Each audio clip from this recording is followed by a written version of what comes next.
This is Jesus Manuel Mena Garza. I hope you're having a fantastic day. Like many of you out there, I watch a lot of YouTube, and I've been watching quite a few YouTube videos where they have very poor audio. There are various reasons for this. Let me talk about a few of them. So this is an opportunity for those of you that are having issues. Maybe you don't notice these issues because you have no experience and you don't understand how bad you sound. Okay. Let me just give you a very concise history of myself and my audio production background. I used to work in radio and television, and as talent, and also as a reporter, and also as a producer and a director, etc., for a couple decades at least. And I also produced radio programs as an engineer for like National Public Radio, and that were broadcast over 200 stations across the country. So I have a little bit of experience in audio production, just a little bit of experience, okay? So one of the big issues I noticed a lot of individuals out there in YouTube land is that they, I'm in an untreated room. I have a background, which is a piece of cloth, but the rest of the room is essentially my dining room, okay? I live in a rather large house. My wife and I live here by ourselves, so we have too much space, okay? So this is a dining room, and I've converted it into my little mini studio. So I currently have a lavalier mic, $30 lavalier mic, connected via this little cable, and it goes to my Lumix G85. This is a good quality cable, okay? So my Lumix has good preamps, meaning that it's not going to screw up my audio, okay? The preamps, process the audio. And some cameras have better preamps than others, okay? Like my Nikon D800 has the absolute worst preamps. If I had this connected to my Nikon D800, it would sound like crap, okay? That's the reality. Others have, again, like my Lumix G85 and some of the newer, more contemporary designs have decent preamps. Of course, nothing would be better than to record it to an actual audio recorder and syncing it in post-production. Basically, your camera would record audio, but the main audio, eventually that would be placed over and replace the original audio on the camera, would be of a higher quality because it was recorded on an actual recorder. A $200 recorder, $500 recorder, it's $10,000 recorder. It's all a matter of your budget. There are some very nice recorders out there. And of course, it's limited by the quality of your lavalier mic. I have a $30 lavalier mic. It's a stereo lavalier mic. I like it. It sounds pretty good for YouTube. But if I was shooting a movie and I needed to use a lavalier mic or a shotgun mic, my budget would be, accordingly, because, that's a commercial project, and you have to use high quality equipment. For YouTube, $30 lav with this good quality cable, which cost me about 20 bucks, and my $700 camera with kit lens is perfectly fine, okay? With its preamps is good. But if you want higher quality, you go spend more money. You record it on a recorder, a digital recorder, use high quality mics, high quality booms. You have actually an audio engineer, monitoring the audio, making sure everything's A+.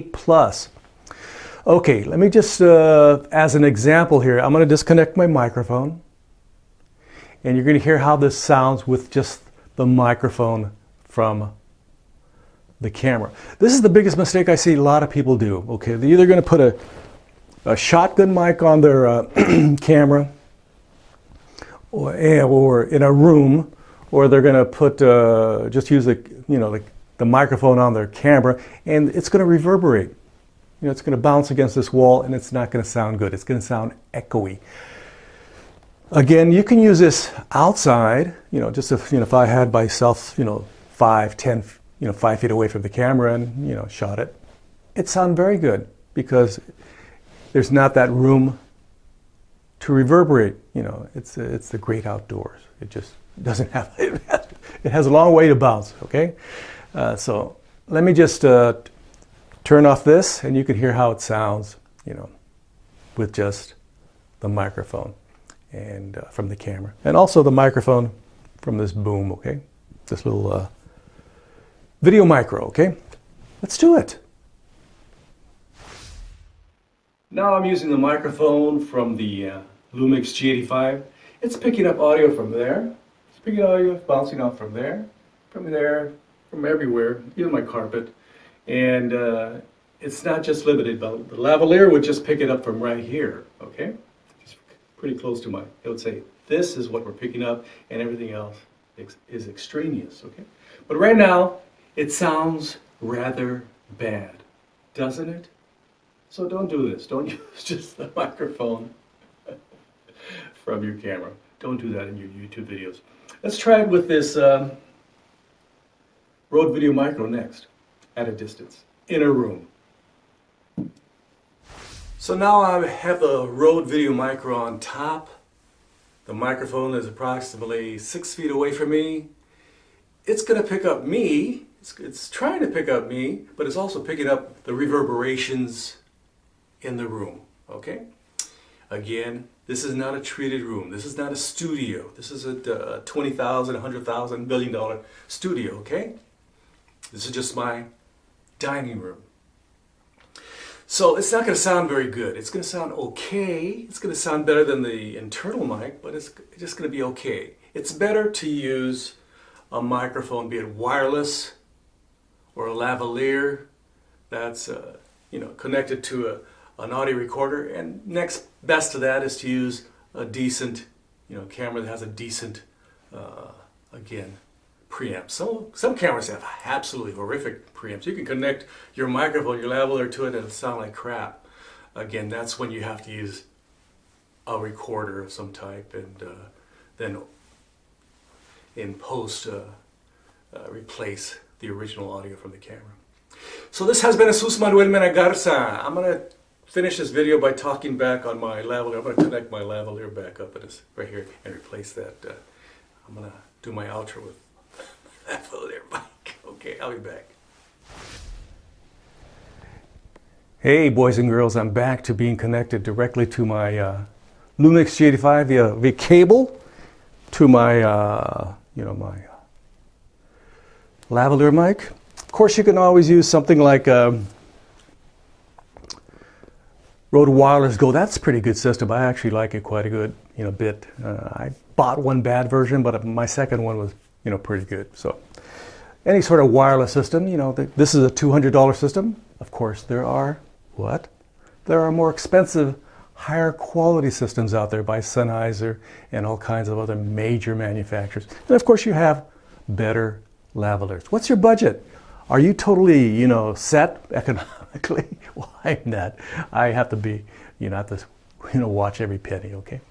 So this has been Jesus Manuel Mena Garza with just a few simple tips. Let's go over those tips again.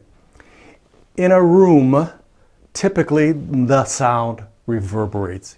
Even if you use a shotgun mic on top of your camera or the internal mic on your camera. It is best to isolate your voice by using a lavalier or any other kind of mic really close to you. Maybe have the mic out of right here just above you, but you don't want it way over there. Even though way over there is only 6 feet, you want it right here, right above you, or right here next to you. Okay, those are the choices. I'm just telling you. You probably maybe a lot of you go out there, hey man, this sounds great. But it doesn't, okay? Take it from somebody who has a little bit of experience, a tiny bit of experience, a little itty bitty bit of experience, okay? From Fort Worth, Texas, this has been Jesus Manuel Mena Garza. Don't forget to like, subscribe, and share. I would greatly appreciate it. Gracias. Adios. Bye-bye.